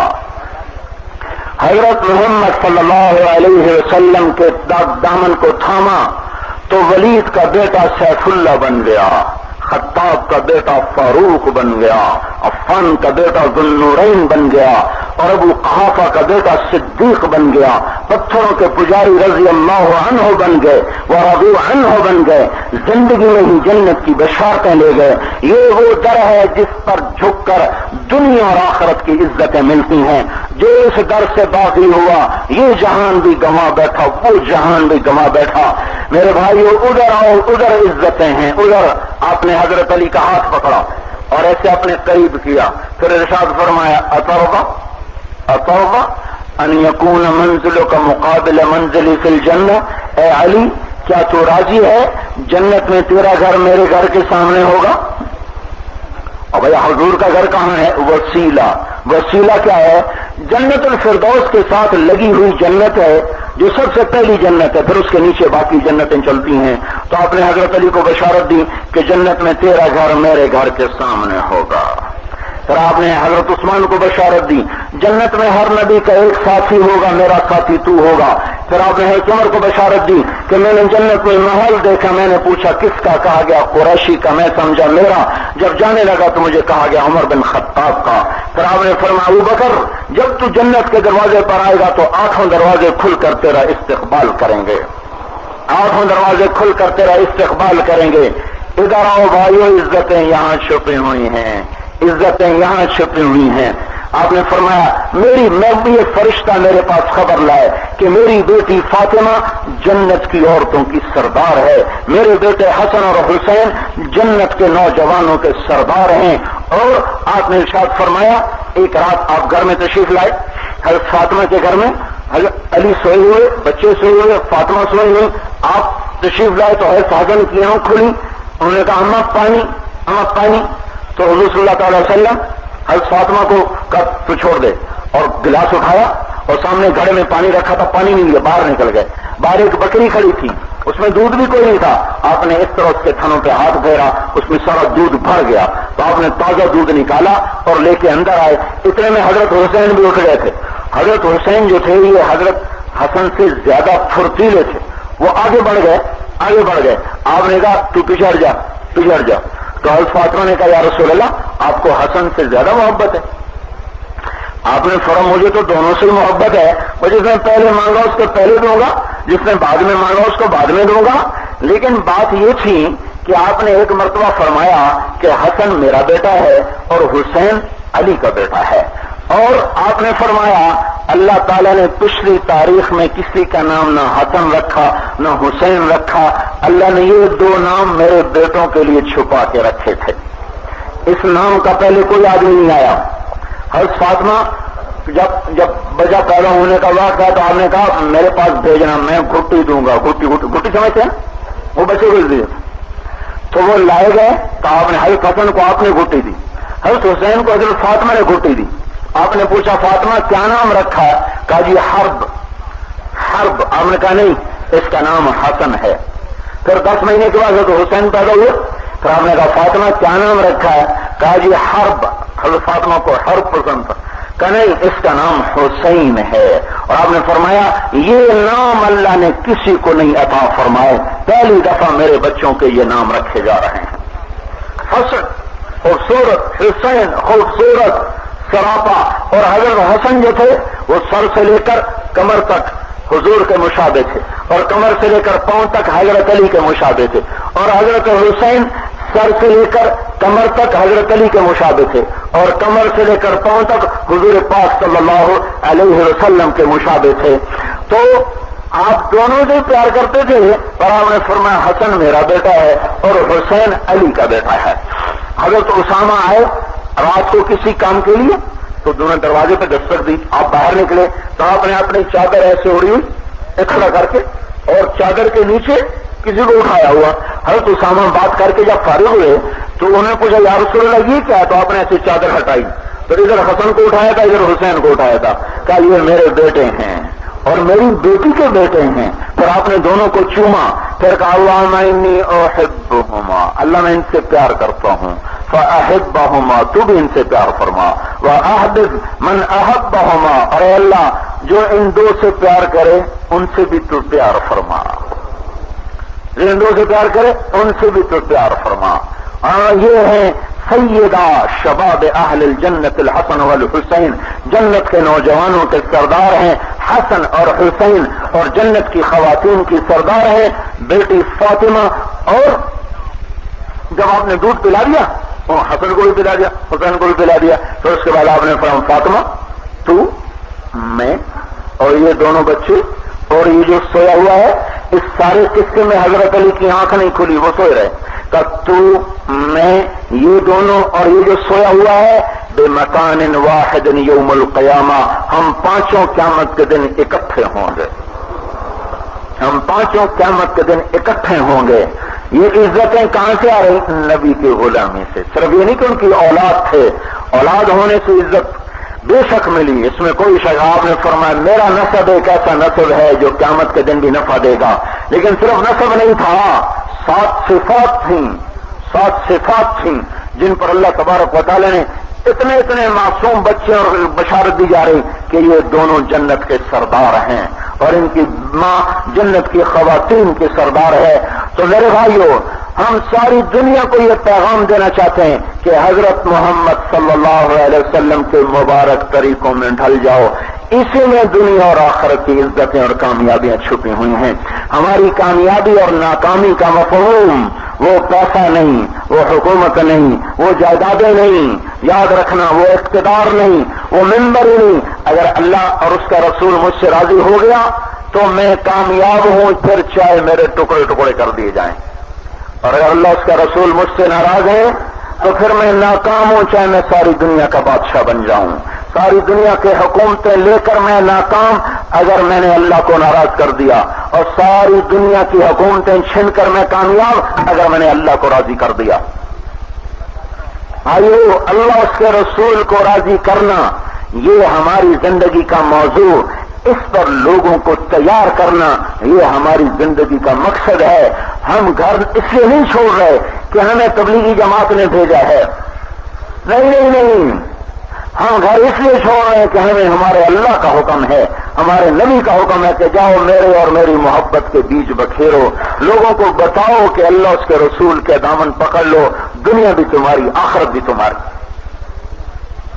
ہمیں غلط ذہن دے دیا گیا، مال کو عزت بتا دیا گیا، چیزوں کو عزت بتا دیا گیا۔ میرے واسطے میں میرے بھائیو اللہ کا واسطہ دیتا ہوں، اس غلط ذہن سے اپنے آپ کو نکالو، اس غلط ذہن سے اپنے آپ کو نکالو۔ جس سے اللہ راضی ہوا بس وہ کامیاب ہے۔ فرعون کی باندھی مسلمان ہو گئی، فرعون کو پتہ چل گیا، اس نے پکڑوا لیا، 2 بیٹیاں خود آگ جلائی، اوپر تیل، کڑا میں تیل کھولنے لگا، پھر اس نے کہا اب بول کیا کرے گی؟ اگر مجھے رب مانتی ہے تو میں تجھے زندگی دے دوں گا، تیری بچیوں کو زندگی دے دوں گا، اور اگر مجھے رب نہیں مانتی تو پہلے تیری بیٹیوں کو جلاؤں گا پھر میں تجھے جلاؤں گا۔ تو فرعون کی باندھی نے کہا یہ تو میری 2 ہیں، اگر اور بھی ہوتی تو میں وہ بھی اللہ پہ قربان کر دیتا۔ اس نے پہلی بیٹی کو جلایا، وہ جل گئی، ماں کا کلیجہ پھٹ گیا، اللہ نے آنکھوں سے پردہ ہٹایا، اماں نے بچی کی روح کو نکلتے دیکھا، وہ کہہ رہی اماں صبر کرو ابھی جنت میں اکٹھے ہو جائیں گے۔ پھر دوسری بیٹی کو اٹھایا اور اس کے سامنے آگ میں ڈالا، وہ جل بھن بھن کے کوئلہ بن گئی، ماں نے بچی کی روح کو نکلتے دیکھا، انہوں نے کہا اماں صبر کرو بھی اکٹھے ہو جائیں گے۔ فرعون نے اس کو جب ڈالنا چاہا تو اس نے کہا فرعون میری خواہش پوری کرو گے؟ کہنے کا کیا؟ کہ جب مجھے جلا دو تو مجھے اور میری بیٹیوں کی ہڈیوں کو کٹھا دفن کرنا، جدا نہ کرنا۔ انہوں نے کہا تمہاری خواہش پوری کی جائے گی۔ ماں کو بھی جلا دیا، ہڈیوں کو اٹھا کے زمین میں دفن کر دیا۔ 2000 سال کے بعد ہمارا نبی دنیا میں ظاہر ہوا، 40 سال پہ نبوت ملی، 50 سال کی عمر میں معراج ہوا۔ 2050 سال کے بعد آپ معراج کے لیے آسمان کو چلے تو آپ کو نیچے سے جنت کی خوشبو آئی۔ آپ نے فرمایا کہ جبرائیل یہ جنت کی خوشبو کہاں سے آ رہی ہے؟ تو انہوں نے عرض کی یا رسول اللہ فرعون کی باندی اور بیٹیاں جہاں دفن ہیں یہ وہاں سے آ رہے ہیں، یہ وہاں سے آ رہے۔ تو دیکھنے میں فرعون کامیاب ہو گیا اور باندی بیٹیوں سمیت ہلاک ہو گئی؟ نہیں نہیں نہیں نہیں نہیں، ہمارا ہلاکت کا مفہوم اور ہے، ہماری کامیابی کا مفہوم اور ہے، ہماری ناکامی کا مفہوم اور ہے۔ حضرت حمزہ شہید ہو گئے بدر احد کے میدان میں، مصعب بن عمیر شہید ہو گئے احد کے میدان میں، 72 صحابہ شہید ہو گئے احد کے میدان میں، اور فتح ابو سفیان اور مکے والوں کے ہاتھ میں چلی گئی۔ تو کیا ہمارا نبی ناکام ہو گیا؟ کیا وہ صحابہ جو قربان ہوئے ناکام ہو گیا؟ آپ نے جب آپ روئے اور زیادہ روئے، حضرت حمزہ کا حال یہ تھا جب آپ نے آ کر دیکھا تو ناک کٹا ہوا تھا، کان کٹے ہوئے تھے، سینہ چیرا ہوا تھا، کلیجہ نکالا ہوا تھا اور چبایا ہوا تھا، دانتوں سے چبایا ہوا تھا۔ تو آپ اتنا روئے کہ آپ کی ہچکی لگ گئی، ہچکی۔ تو اللہ تعالیٰ نے جبریل بھیجا کہ جاؤ میرے نبی کو خوشخبری دو کہ ہم نے آسمانوں کے اوپر لکھ دیا ہے حمزہ تو اسد اللہ و اسد رسولہ، حمزہ اللہ اور اس کے رسول کے شیر ہیں، کہ ہم نے اپنے عرش پہ لکھوا دیا ہے۔ اور ہم نے کہا سید الشہداء حمزہ، قیامت کے دن دنیا میں جتنے شہید ہوئے ان سب کا جھنڈا میرے چچا حمزہ کے ہاتھ میں ہوگا، جو سب سے آگے آگے چل رہا ہوگا۔ تو کیا وہ ناکام ہو گئے؟ زکریا علیہ السلام کو 2 آرے سے 2 ٹکڑے کر دیا گیا، تو کیا وہ ناکام ہو گئے؟ یحییٰ علیہ السلام کی گردن کو جدا کر دیا گیا دھڑ سے، تو کیا وہ ناکام ہو گئے؟ نہیں نہیں، ہمارا کامیابی ناکامی کا مفہوم جدا ہے۔ ہماری کامیابی ناکامی کا مفہوم وہ نہیں جو آج کا بازار سمجھا رہا ہے، جو آج کا کالج سمجھا رہا ہے، جو آج کی یونیورسٹی سمجھا رہی ہے، جو آج کا ماحول سمجھا رہا ہے۔ نہیں نہیں نہیں میرے بھائی، اس میں یار پر تو ہمارا نبی بھی پورا نہیں اتر، پیٹ پہ 2 پتھر باندھے چلا گیا، اس کی اولاد پوری نہیں اترتی، سارا خاندان کربلا کے میدان میں ذبح کر دیا گیا۔ تو کیا ابن زیاد کامیاب ہو گیا؟ اور کیا فتح کا جھنڈا ان کے سر پہ لہرایا؟ ہم نے آج تک کس کو فاتح قرار دیا ہے؟ ہم نے کس کو فاتح مانا ہے اور کس کو مفتوح مانا ہے؟ آپ دیکھ رہے ہیں ہماری ذہنیت کیا ہے۔ لیکن بات یہ ہے ذہن کے اعتبار سے ہم صحیح فیصلہ کرتے ہیں، لیکن جب مفادات آتے ہیں تو پھر ہم بھی وہی کچھ کرتے ہیں جو ساری دنیا کے ظالم کرتے چلے آئے، پھر ہم بھی ظالم بن جاتے ہیں۔ یاد کرنے کے لیے حسین آتا ہے اور عمل کرنے کے لیے ابن زیاد آ جاتا ہے۔ جب دکاندار کا ترازو غلط تولتا ہے، جب دکاندار کی زبان غلط بولتی ہے، جب وکیل کا قلم غلط چلتا ہے، جب تاجر خیانت پر اترتا ہے، جب حکمران ظلم پر اترتا ہے، تو یہ بھی تو انہیں کا ہی ساتھی بن رہا ہے۔ یہ کن کے ساتھ اٹھایا جائے گا؟ تو اپنا مفہوم بدلو میرے بھائیوں، اپنے معیار بدلو میرے بھائیوں۔ ہم اللہ اور اس کے رسول کو اگر راضی کر گئے تو ہم دنیا اور آخرت میں کامیاب، اور اگر ہم نے اللہ کو راضی نہ کیا، اس کے رسول کو راضی نہ کیا، تو ہم برباد ہو گئے۔ یہ ذہن ہم بنانا چاہتے ہیں، یہ ذہن کہ اللہ کا حکم ایسی چیز ہے کہ اس پر نبی کی اولاد بھی ذبح ہو جائے تو سستا سودا ہے۔ 16 حضرت فاطمہ کی اولاد کے 16 افراد ذبح کر دیے گئے۔ 16، اگر ان 16 پر زمین آسمان کو بھی تولا جاتا تو بھی ان کا وزن زیادہ تھا۔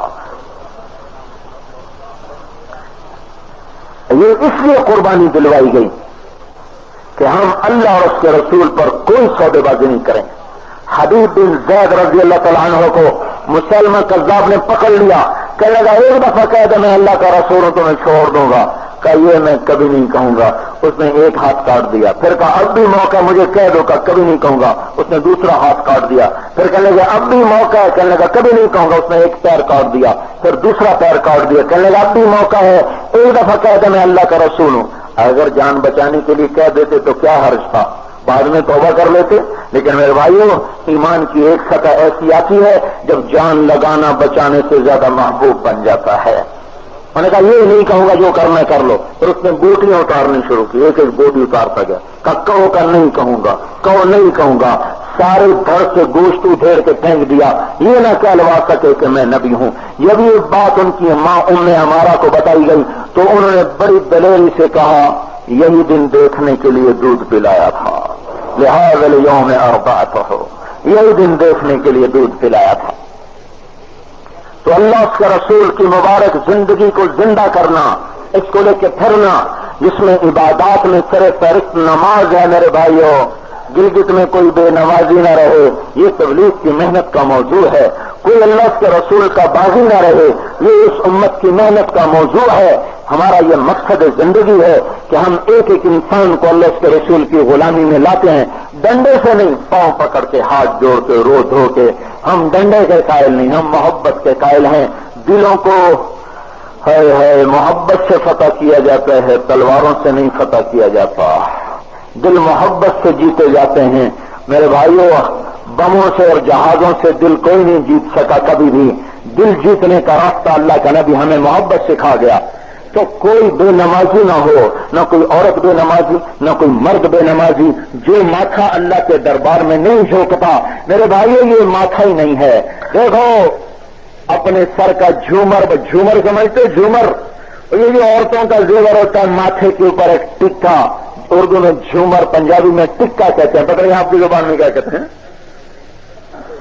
ٹکا. اپنے ماتھے کا زیور بناؤ سجدے کے نشان کو. قیامت کے دن ایسے چمکے گا کہ سورج میں وہ روشنی نہیں جو آپ کے سجدے کے نشان سے روشنیاں نکلیں گی. اپنے گردن جھکا دو، سر زمین پہ رکھ دو. میرے رب کی قسم، میرے رب کی قسم، میرے رب کی قسم، 40 دن کی بارش سے زمین وہ ٹھنڈی نہیں ہوتی جتنا آپ کے ایک آنسو سے زمین ٹھنڈی ہو جاتی. اس زمین کو پانی دے دو. یہ دریائے گلگت کا پانی تو اس کو 8-10 فٹ سے زیادہ نہیں نرم کرتا، لیکن آپ کی آنکھ کا آنسو جو سجدے میں زمین پر گرتا ہے یہ تحت سرا تک کو ٹھنڈا اور نرم کر دیتا ہے اور زمین باغ ہو جاتی ہے. میرے بھائیوں، اپنے سجدے کو سجاؤ، اپنے ماتھے کو سجاؤ سجدے کے نشانوں سے، اپنی زبان کو سجاؤ اللہ کے ذکر سے اور اس کی تلاوت سے، درود پاک سے، استغفار سے. آنکھوں میں سلائی پھیرو حیا کی، آنکھوں میں سلائی پھیرو حیا کی. زبان کو خوبصورت بناؤ سچ کے ساتھ. اپنے ہاتھوں کو سجاؤ، اپنے ہاتھوں میں ہار ڈالو عدل کے، انصاف کے، محبت کے، سخاوت کے. اپنے پاؤں میں پازیب ڈالو تواضع کی، عاجزی کی، مسکنت کی. اپنے پیٹ کو حرام نہ کھلانا، حرام نہ کھلانا، حرام نہ کھلانا. ایک لقمہ بھی حرام کا چلا گیا تو جنت حرام ہو جائے گی. ابو بکر رضی اللہ تعالیٰ عنہ کا غلام گزرا، اس کے ہاتھ میں روٹی تھی. کہا جی کھانا کھائیں گا؟ کھاؤں گا. 3 دن کا فاقہ تھا. ایک لقمہ بھی وہ توڑا تو وہ غلام کہنے لگا پہلے تو آپ پوچھتے تھے کہاں سے لائے ہو، آج پوچھا کیوں نہیں؟ آج پوچھا کیوں نہیں؟ کہنے لگے بھوک اتنی شدید تھی کہ مجھے خیال ہی نہیں رہا. کہاں سے لائے ہو؟ تو کہنے لگا میں زمانہ کفر میں نجومی تھا، نجوم کیا کرتا تھا. تو وہ ایک میں نے بات بتائی تھی وہ سچی ہو گئی، تو انہوں نے آج خوشی میں مجھے روٹی دی ہے. کہ تیرا بیڑا غرق ہو جائے، مجھے برباد کر رہا تھا اور یہ تو حرام کی روٹی ہے، تو مجھے برباد کر رہا تھا، اب اس کو الٹی کر کے نکالنا چاہیں. اب الٹی کیسے ہو؟ 3 دن کا فاقہ اور ایک لقمہ اندر گیا، کیسے نکلے؟ کر کوئی طریقہ نہیں. کسی نے کہا پانی پیئے تو پانی پیتے گئے حتیٰ کہ پیٹ پھٹنے لگا. پھر منہ میں حلق میں مارا انگوٹھا تو سارا پانی نکلا، ساتھ نوالا نکلا. پہلے اللہ تیرا شکر ہے ورنہ یہ تو مجھے جہنم میں لے گیا. حلال کھانے والے کا سینہ کبھی نہیں، میرے بھائیوں، کبھی اس کے سینے میں غم نہیں بھرتے، ہمیشہ سکھی رہتا ہے. اس کے گھر میں کبھی شام نہیں ہوتی، ہمیشہ دن چڑھتا ہے. اور حرام کھانے والے کے گھر میں کبھی دن نہیں چڑھتا، ہمیشہ کالی رات رہتی ہے. سینہ غموں سے بھرا رہتا ہے.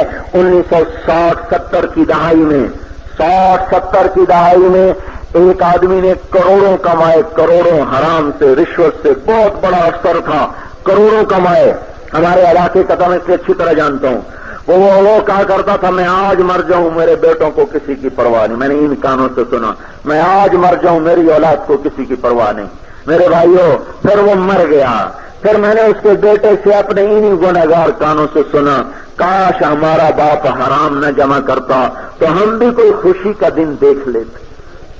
ہم بھی کوئی خوشی کا دن دیکھ لیتے. ان بازاروں میں ترازو صحیح ہو جائیں, ناپ تول درست ہو جائیں اور سود سے زندگی پاک ہو جائے. بینکوں سے سیونگ کے بچ جاؤ, سیونگ نہیں ہے بربادی ہے. بینک والوں کے دھوکے میں مت آؤ, سیونگ اکاؤنٹ کچھ نہیں ہے, یہ بربادی اکاؤنٹ ہے. اللہ سے اعلان جنگ ہے. اگر بینک سے نہیں نکال سکتے تو سیونگ سے نکال کے کرنٹ میں تو ڈال دو. اللہ سے بغاوت تو نہ کرو, اعلان جنگ تو نہ کرو. اس لیے کہ میرے بھائیوں سود کے خلاف اللہ کا اعلان جنگ ہے.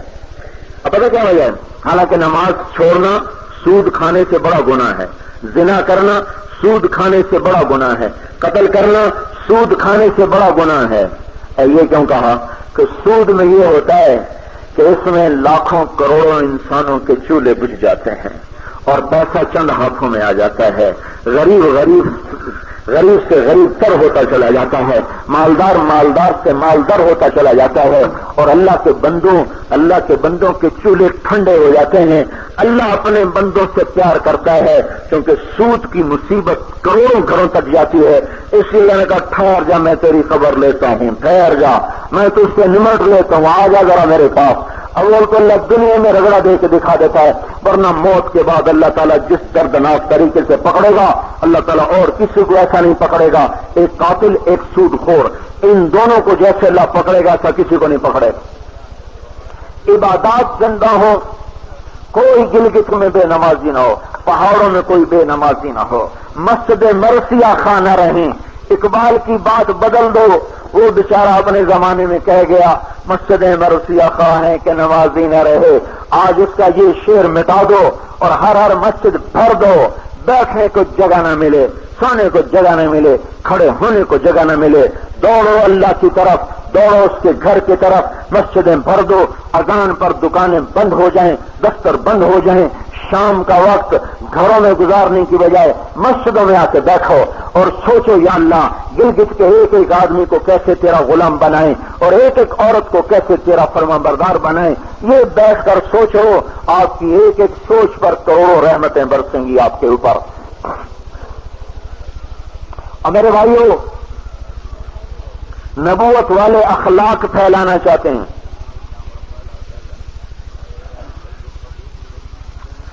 ہاں, نبوت والے اخلاق پھیلانا چاہتے ہیں. ہمارے اخلاق کیا ہیں؟ جو سلام کرو اسے سلام کرو, جو سلام نہ کرے اسے بالکل سلام نہ کرو. یہ ہمارے اخلاق ہیں. جو ہمارا حال پوچھو اس کا حال پوچھو, جو ہمارا حال نہ پوچھو بالکل نہ پوچھو, چاہے تڑپ کا مر جائے. یہ ہے کہ نہیں ہے بھائی؟ جو روٹی کھلائے اسے کھلاؤ, جو نہ کھلائے بالکل نہ کھلاؤ. اس کا نام اخلاق نہیں. بھائیو, اخلاق ایک ایسا عمل ہے, اخلاق ایک ایسا عمل ہے, میں آپ کو جتنا میں سمجھا ہوں اس کا نچوڑ بتا رہا ہوں. ایمان کے بعد, فرائض کے بعد, فرائض کی کوتاہی تو معاف نہیں, اخلاق سے زیادہ اللہ کے دربار میں پہنچانے والا عمل کوئی نہیں. اور دنیا میں دعوت کے ذریعے سے اسلام پھیلا, لیکن وہ دعوت نہیں جو ہمارے خوش اخلاق والی ہے. مسلمان داعی اللہ تھے لیکن سراپا اخلاق تھے, اخلاق کا مظہر تھے, اخلاق کا پیکر تھے, جس نے سارے عالم میں ایمان کی شمع روشن کر دی, پوری دنیا کے انسانوں کو اسلام کا خوگر بنا دیا اور اسلام کے قدموں میں بٹھا دیا اچھے اخلاق نے. آج تو میرے بھائیوں ماں سے بدتمیزی, بیوی سے لڑائی, باپ سے لڑائی. حضرت جبریل نے پوچھا یا رسول اللہ قیامت کی نشانی کیا ہے؟ تو ہمارے نبی نے ارشاد فرمایا جب تو دیکھے کہ ماں سے نوکر جیسا سلوک ہو رہا ہے تو سمجھو قیامت آ رہی ہے. ہاں, اخلاق بناؤ بھائی, اخلاق بناؤ. آپ نے فرمایا سب سے بہترین انسان وہ ہے جس کے اخلاق اچھے ہوں, سب سے عمدہ انسان وہ ہے جس کے اخلاق اچھے ہوں. آپ نے فرمایا تم میں سب سے بہترین انسان وہ جو اپنے بیوی کے ساتھ اچھا سلوک کرتا ہو, اور میں اپنی بیویوں سے سب سے زیادہ اچھا سلوک کرنے والا ہوں۔ میرے بھائیو، دین کا مطلب یہ نہیں کہ بیویوں کو ٹھوکروں میں ڈال دو اور ان کو ٹھکرا کے رکھ دو، ماں باپ کی قدر چھوڑ دو، بڑے چھوٹے کا احترام چھوڑ دو۔ اس کا نام تبلیغ نہیں ہے، اس کا نام اسلام نہیں ہے۔ بچھ جاؤ، مٹ جاؤ، پٹ جاؤ، اپنے اوپر سہ جاؤ، اپنے اخلاق بلند کر جاؤ، دنیا بھی بن جائے گی، آخرت بھی بن جائے گی۔ ساری زندگی کے تہجد گزار، ساری زندگی کے روزے دار سے بڑا مقام ہے اچھے اخلاق والے کا۔ اور اچھے اخلاق کی بنیاد 3 چیزیں ہیں: تصل من قطعک وتعطی من حرمک وتعفو عن من ظلمک۔ جو تم سے توڑے تم اس سے جوڑو، جو ادھر منہ کر جائے نا آپ آگے بڑھ کے اسے سلام کرو، جو آپ کی غیبت کرے آپ اس کی تعریف کرو، جو آپ پہ تنقید کرے آپ اس کی تعریف کرو۔ میرے رب کی قسم اس میں مٹھاس ہے اور اس میں بڑی مٹھاس ہے۔ میرے اللہ کی قسم میں منبر رسول پہ بیٹھ کے آپ کو کہہ رہا ہوں، تم جو آپ پہ تنقید کرے آپ اس کی تعریف شروع کر دیں، جو آپ کی برائی کرے آپ اس کی اچھائی شروع کر دیں، چاہے آپ کو کڑوی لگے، لیکن 4 مہینے کے اندر اندر اللہ تعالیٰ آپ کو اس عمل کی مٹھاس نصیب فرما دے گا، اس کی حلاوت نصیب فرما دے گا، پھر آپ کو معاف کرنے میں وہ لذت آئے گی جو بدلہ لینے میں نہیں آئے گی۔ یہ کیا ہوا؟ جو میری تعریف کرے میں بھی اس کی تعریف کروں، جو میرے گن گا من ترا حاجی بگو یم تو مورا قاضی بگو، یہ کیا ہوا؟ جو مجھے اچھا کہے میں اسے اچھا کہوں، جو آپ کو برا کہے آپ اسے اچھا کہو، جو آپ کو گالی دے آپ اس کو دعا دو، جو آپ کو پتھر مارے آپ اسے پھول برساؤ، جو آپ کی ٹانگیں کھینچے آپ اس کو اوپر اٹھاؤ۔ میرے رب کی قسم اللہ اس سے تہس نہس کر کے رکھ دے گا۔ کسی سے بدلہ لینا ہو تو اس کو معاف کرنا شروع کر دو، کسی سے بدلہ لینا ہو تو معاف کرنا شروع کر دو۔ جاؤ معاف کیا، جاؤ معاف کیا، ایک وقت آئے گا کہ اللہ کے غیبی شکنجے میں آ جائے گا۔ میرے بھائیوں، محبتیں پھیلاؤ، امت ٹوٹ گئی، امت گروہ بن گئے۔ یاد رکھنا اختلاف کبھی ختم نہیں ہوگا، میری بات لکھ لو، چاہے سورج مغرب سے نکل آئے اختلاف ختم نہیں ہوگا۔ اختلاف ہمارے انسان کی فطرت ہے اور اللہ نے اجازت دی ہے، اختلاف باقی رہے گا، اس کے باوجود محبت کرنے کا حکم ہے۔ افتراق، میں عربی کے لفظ مشکل بول رہا ہوں، میں ابھی واضح کرتا ہوں۔ افتراق حرام، اختلاف سے چارہ نہیں، افتراق حرام ہے۔ افتراق، یہ میرے ہاتھ دیکھ رہے ہیں، یہ ہو گئے، آپس میں جدا ہو جانا نفرت کے ساتھ، جدا ہو جانا نفرت کے ساتھ، اس کو کہتے ہیں فرقہ، افتراق، آپس میں جدا ہو گئے نفرت کے ساتھ۔ اختلاف